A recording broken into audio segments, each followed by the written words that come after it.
extremely wealthy man had died. This man had expensive art collection, paintings from Van Gogh, Michelangelo, and even the famous artist Picasso. Unfortunately, his son preceded him in death. This is a son who he loved. This was the only heir to his property. The auction had begun for the deceased man. People came from all over the world at a chance at this expensive collection. The auditorium was filled with thousands of people. And the auctioneer began with a painting from the deceased man's son. This was a rather plain painting. It wasn't like the expensive collection. The auction went on for a while. Nobody offered for the son painting. And a little old man started walking down the aisle, meagerly and shamefully. And he reached into his pocket and he offered $2. The auctioneer said, "Sold." And the room was filled with excitement and chatter because they was ready for the main event to begin. And the auctioneer hit his gavel again and said, "The auction is over." People started to groan in the room, and they was wondering why the auction ended so early.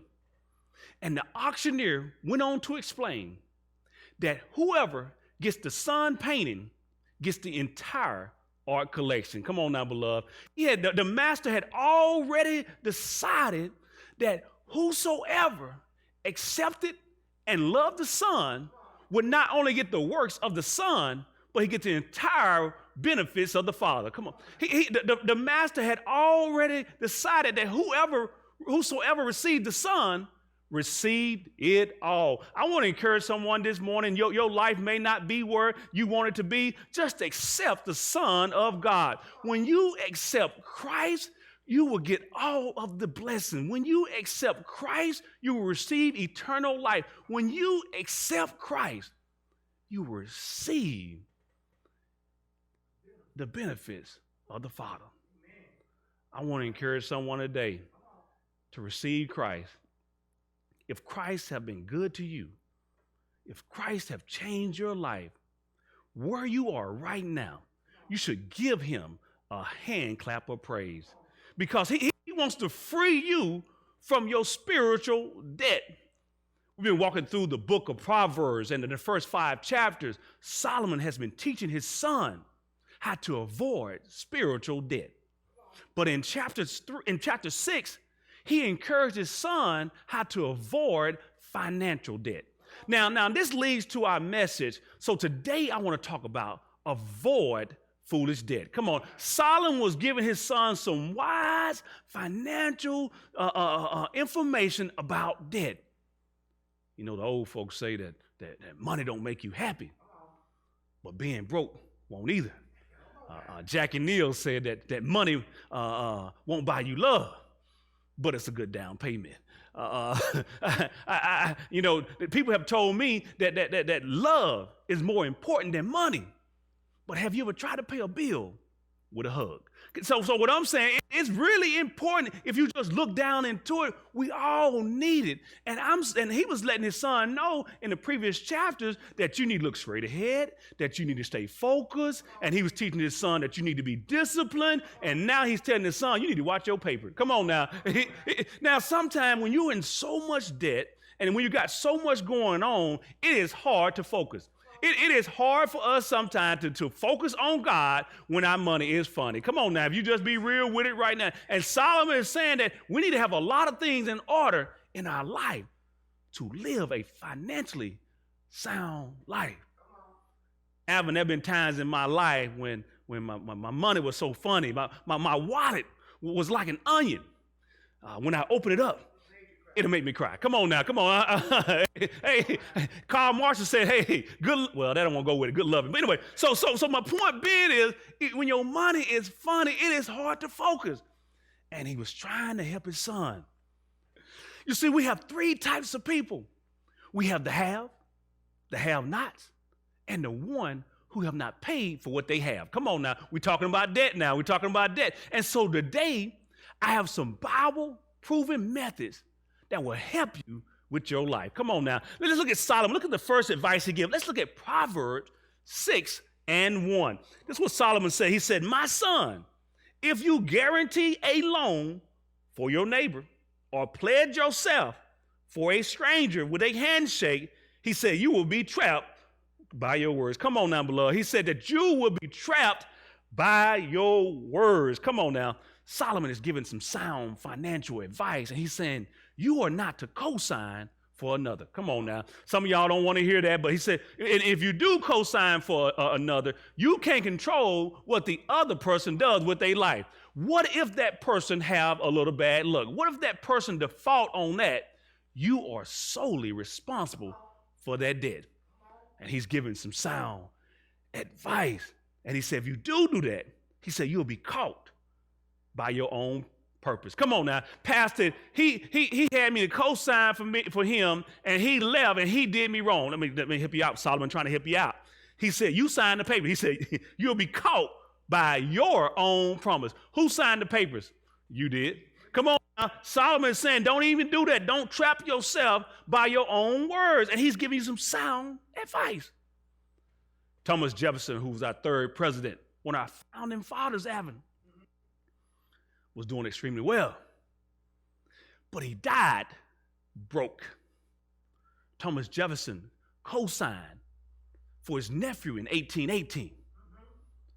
Nephew defaulted on the loan. The nephew died in 1820. Thomas Jefferson was left with all of that debt.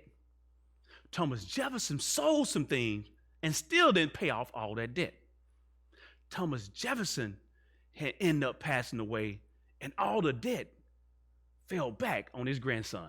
His grandson even sold all of Thomas' things, and his grandson paid debt until he had died. That was one of the worst decisions by Thomas Jefferson. We all can learn from this. You can't control what other people do. And the Bible encourages us to be generous, to give, but it does not encourage us to co-sign. It is unwise for any of us to co-sign for another. Well, Pastor, I just wanted to help. I got a big heart. Well, let me ask you a question. What do you do when you have a broken heart? What do you do when your financial heart is being trampled on? Who can you run to? Not the person that you co-sign for. And Solomon is saying, be generous, give, and love. But you are not to co-sign for another. Come on, if you believe that, just type at the bottom, Pastor, I learned my lesson. Hey, I got to do better. Come on now. Here's my point. You must gain control of your finances, or the lack of it will control you. It will control you. So I want to give you these biblical principles. Every believer can avoid financial debt, but you must first evaluate your spending so you'll know where your debt lies. Come on now, beloved. Come on. You must evaluate your plan and know where your debt lies. You must evaluate before your money dissipate and you have a headache. Come on now. I'm not trying to rap this morning, but I'll let you know that Solomon is giving us sound advice. Let's look at Luke 14:28. It says, for which of you, desiring to build a tower, does not first sit down and count the cost? Come on, let's just say count. I got to count, Pastor. Whether he has enough to complete it. We must evaluate. Oftentimes at the church, we'll have a financial fit class at the beginning of the year. And it's amazing when we do a budget. There are so many people that don't even know where their money went. It's like hocus pocus, who the brokers. Come on now. And what I'm saying is we got to sit down and look at this and find out where is the money going so we can devise a plan. God is saying, who does that? Who goes into buying or building a tower and you don't count the cost? That's not sound for us to do that. And we must understand that. Debt will have you so unfocused you'll run a red light. Debt will have you so unfocused, everybody at the party laughing, and it ain't nothing funny to you. Debt will consume you, and it will, in fact, debt will make you cry. Debt will take control of your life and make you depressed. And the world telling you to get it. And you have to live within your budget.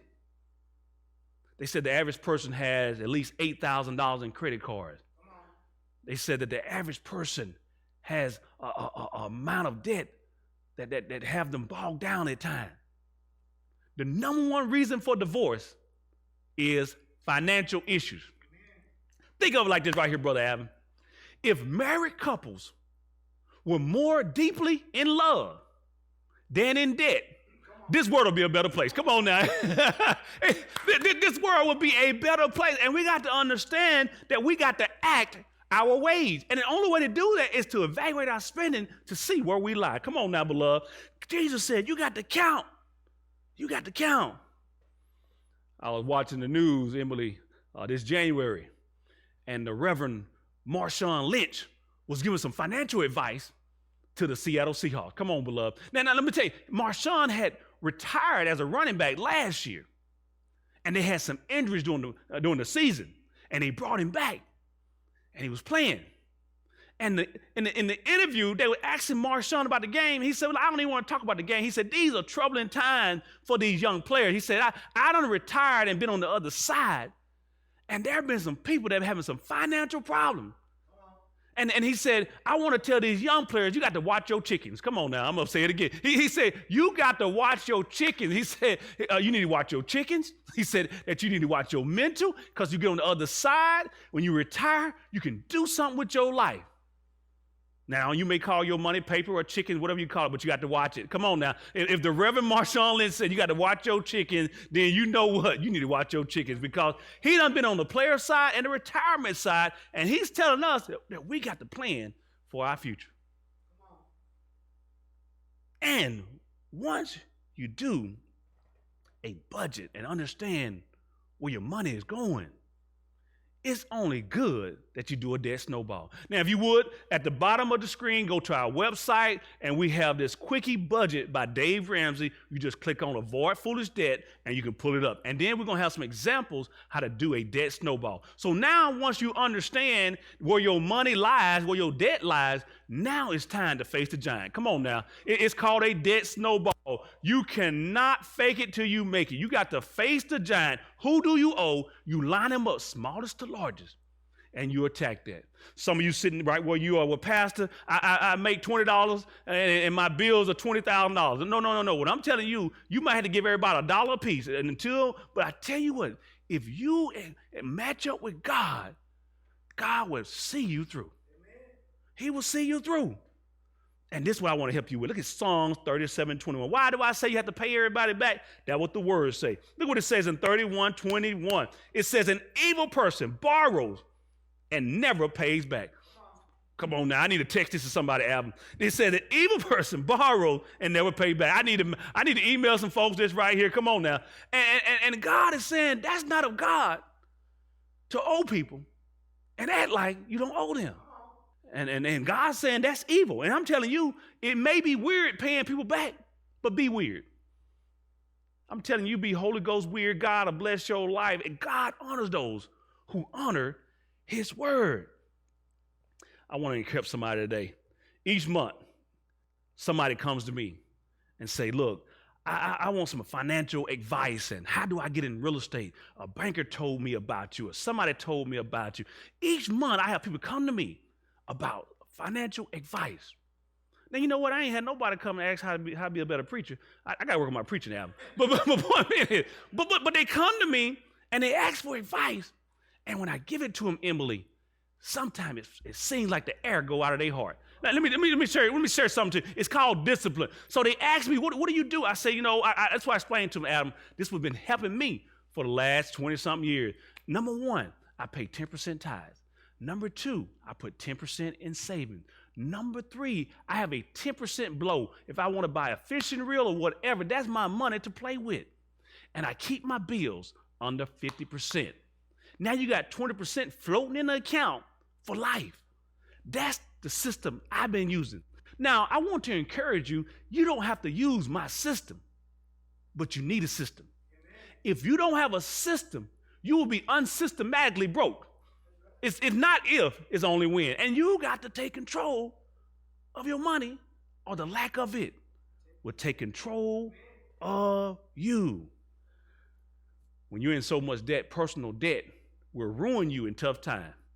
You don't want to be at a point in your life when instead of having a house, the house have you.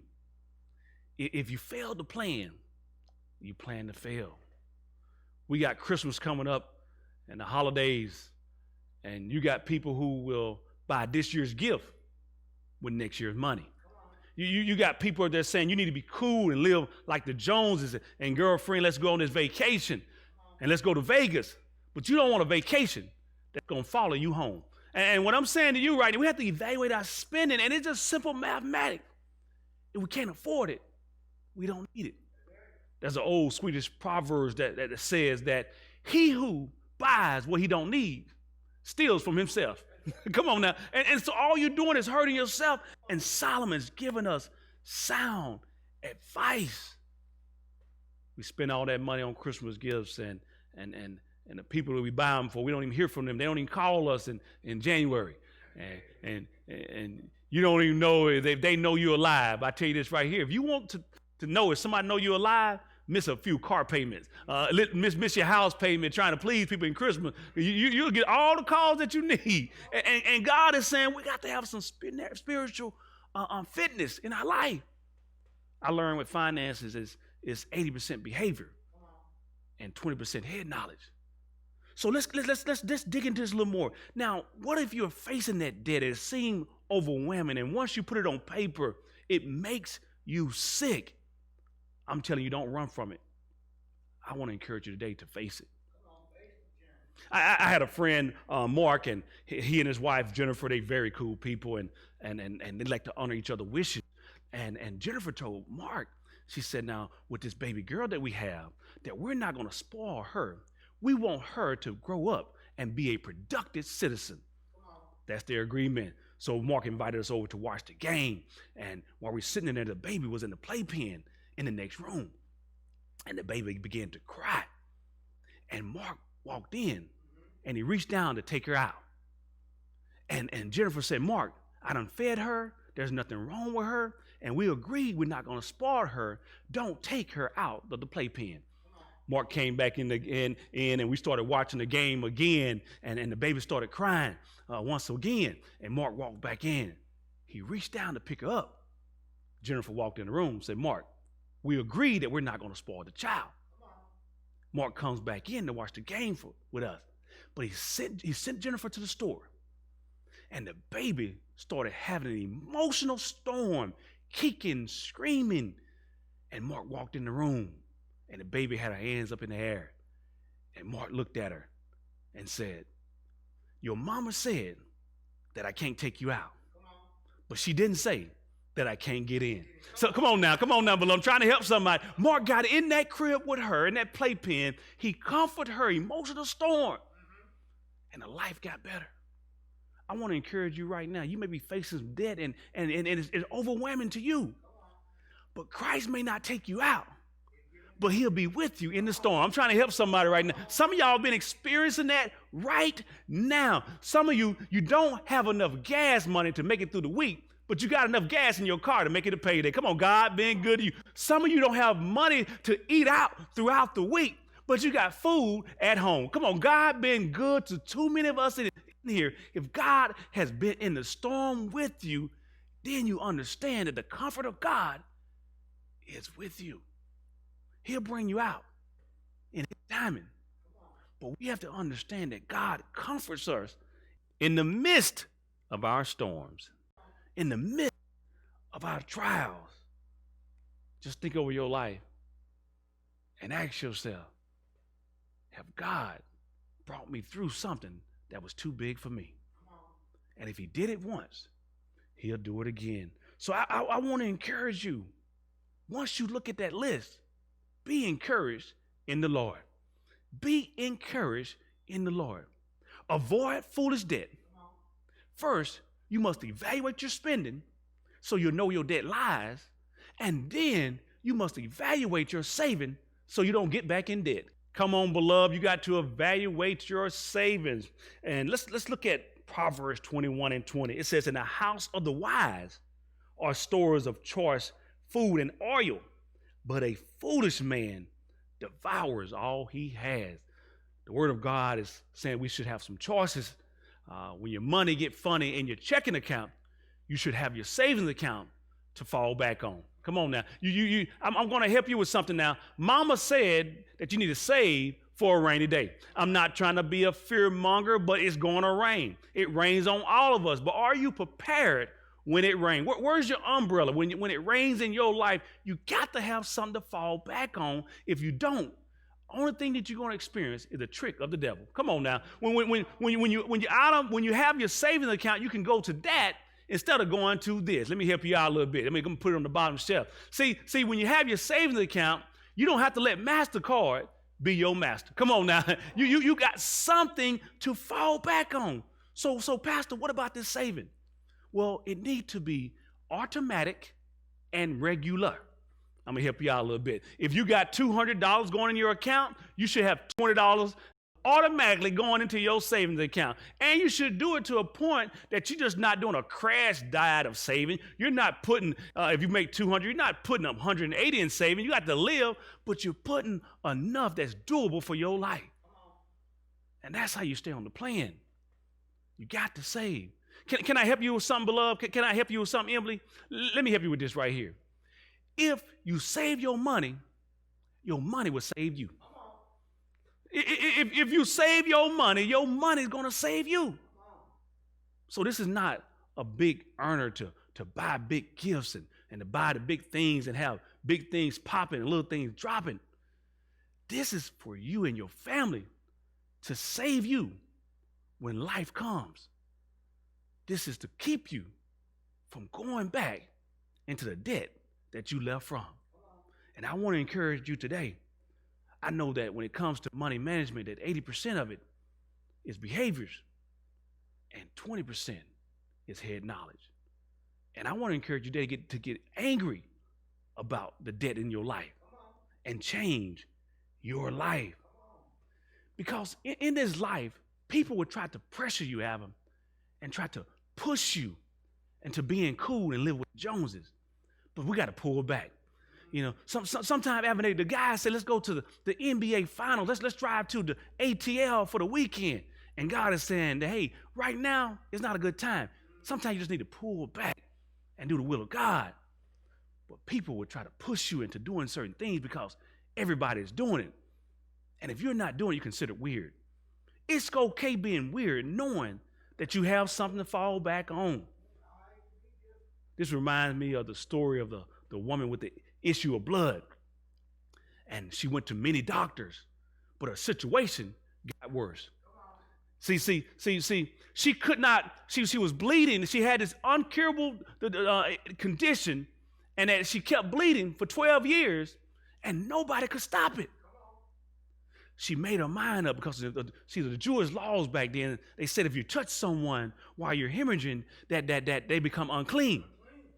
But that woman had made her mind up that she needed to get in contact with a source that can change her life. You see, the crowd was pushing Jesus. The crowd was pressing against Jesus, and she fought through the crowd, and she pulled on the hem of his garment. Come on now. And at that point, the Bible said that the power went into her. You see, before that, she could not hold what made her whole. And at that point, when she pulled on the hem of his garment, Jesus started looking around and said, who touched me? And the disciples said, hey, with all these people around, who didn't touch you? And the woman answered Christ. And he said, your faith has made you whole. I want to encourage you today right now that once you get a touch of Jesus, whatever you're facing, your faith will make you whole. Your faith will see you through. Because this woman had a condition that no doctor or no man could help. But Jesus stepped in and her life was fulfilled. I want to encourage you today, beloved, if you look at this situation, that the people were pushing around and pressing around the crowd. But see, Jesus never responded to the push, but he responded to the pull. Come on. Come on now. I don't know what Christ is pulling you in life. He may be pulling you back from spending in certain areas of your life. He may be pulling you back from saying certain things to certain people. He may be pulling you back in areas of your life. But listen and respond to the pull. Because when you respond to the pull, you'll get the power. I want to hear you take control of your life today, and it doesn't matter what other people are doing and saying. You understand that Christ is your source, and all of your power and all goodness come from him. Avoid foolish debt. You must first evaluate your spending so you'll know your debt lies. Then you must evaluate your saving so you don't go back in debt. And lastly, you must evaluate your giving because you want to receive the blessing from Christ. Come on, I'm trying to help somebody today. You got to evaluate. You cannot be God-given. God want to do something magnificent in your life, beloved. Let me read something for you right quick. In Acts 20 and 35, it said, it is better to give than to receive. I learned in life that the meaning is to find your gift and give it away. Let's look at Luke 6 and 38. It says, give, and it will be given to you. Good measure, pressed down, shaken together, running over, will be put into your lap. Beloved, understand these principles, and your life will get better. Christ want to do something magnificent in your life. And I know during these tough times, we all are facing something, some type of hardship, maybe financial, maybe your health issues. It may be relationship with others. But God is working all these things out for your good. I can remember years ago as a child, having my favorite holiday was during the Christmas holidays. And my mom would be in the kitchen cooking my favorite pound cake. Come on, beloved. Now, and what she'll have on the counter, I would see some butter. But if you eat the butter by itself, it'll make you sick. She'll have some flour, and if you eat the flour by yourself, it won't go down right? And I see on there that she'll have baking soda and all these different ingredients. And she would put them into the mixer, and she would mix them up, and it'll have a batter going on. Come on now. And I remember the child now, I used to sneak in and lick the bowl a little bit now, because I want, now you can eat a little bit of the batter, but it ain't the main event. And then she'll put the oven on 350, and she'll put the batter into a pan, and it will go in. And minutes later, I will come back in the kitchen, and the cake has risen up. Come on now. And what I'm saying is she had all the different ingredients. None of them taste good by themselves. But when she put the ingredients together and she mixed them up and it went through a little heat, it came out to be a delicious treat. I want to help somebody today, beloved. I want to help you today. You may be facing some financial issues. You may be facing some emotional issues. You may be facing all types of issues in your life. But it's going to take all those different ingredients for God to make you who you are. Don't fight the feeling, beloved. I know sometimes we want that cake and we don't want to go through the beating and the batter and we don't go through the heat. But it takes all those different things for God to manifest in your life. What are you facing today? Be encouraged that whatever you're facing, that God is on your side. He is in charge, and God wants what's best for you. So be encouraged this morning. We've been talking about different things, and I know sometimes the consumption of debt will get us down, but God is working on something mighty in your life. Avoid foolish debt. Evaluate your spending so you'll know where your debt lies. Evaluate your saving so you don't go back in debt. And evaluate your giving so you can receive the givings and the blessing that Christ has for your life. Just like the man that had the art collection. The ones who received Christ received it all. Just like the woman with the issue of blood. She was having issues in her life. But once she got in contact with the source, her life was satisfied. And just like the ingredients from the cake, none of them taste good by themselves. But when they came together, it was something magnificent, and it was finger-licking good. Whatever happened in your life, the betrayal, the backstabbing, the issues, the people coming against you, God is using all those things in your life to mold your life, to make you a better person today. So be encouraged today and understand that God is working in your life, and he's doing these things in your life to better your life. If you receive the message, let's give God a hand clap of praise. We hope you enjoyed the message today. It is now time for Tithes and Offering. There are 3 ways to give. You can use our CashApp at the bottom of the screen. You can also text, and it's at the bottom of the screen. Or if you would like, we have a Dropbox here at the church where you can drop off your giving. Now, if something was said today that moved you and you want to give your life to Christ, we would like for you to call us at 601-408-7156. We want to talk to you about your decision today.